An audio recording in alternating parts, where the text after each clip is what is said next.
Sam Pitroda नाम जो है, तो इन महाशय पर कार्रवाई से कांग्रेस क्यों, देखो हाल अभी का ताजा न्यूज आप भी जानते हैं, सब लोग जानते हैं कि कार्रवाई के लिए उनको ओवरसीज का जो अध्यक्ष पद था वो इस्तीफा दे दिया, हटा दिया है फिलहाल। पर इस पर कार्रवाई क्यों नहीं होती? मैं अक्सर मेरी डिबेट्स में या परिचर्चाओं में एक बात कहता हूं, आप सभी को इस पर गौर करना होगा।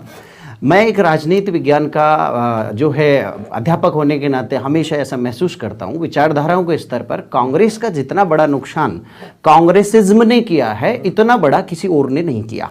अब आप पूछेंगे कांग्रेसिज्म क्या है, तो मैं ये कहूंगा कि इसकी जो ये विचारधारा के स्तर पर जो कभी कांग्रेस के जन्म के समय एक स्पष्टता थी, वो कहीं दूर दूर तक नजर नहीं आती। ये एक ऐसी तरंग की तरह आगे बढ़ी है जो कभी तो अपने आप को ऐसे समाजवाद का लपेटा, ऐसा वो कंबल ओढ़ लेती है जिसका ओरिजिन ब्रिटेन में है, जिसे कभी ये बात जब कोर्ट में मामला जाता है कि भारतीय समाजवाद क्या है या आप हमें समाजवादी बनाना चाहते हो, विपक्ष या दक्षिणपंथी बीजेपी वाले कहते हैं, तब ये कह देता है कि नहीं नहीं हमारा भारतीय समाजवाद अलग है।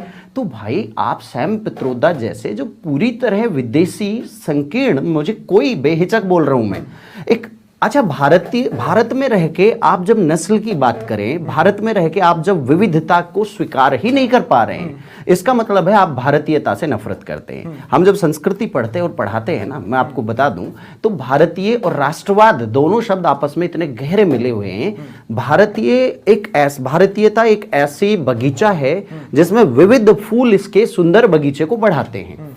ये बात बेशक सारी पार्टियों को स्वीकार कर लेनी चाहिए, और यदि कोई व्यक्ति सैम पित्रोदा जैसा, चाहे वो कांग्रेस में है या कहीं और रहे, कांटा है, वो निश्चित रूप से उस बगीचे का ऐसा कांटा है जो उसको देखने वालों को भी चुभेगा और उसमें रहने वालों को भी। उस बगीचे की सुंदरता को खत्म कर रहा है। भारतीयता क्या है?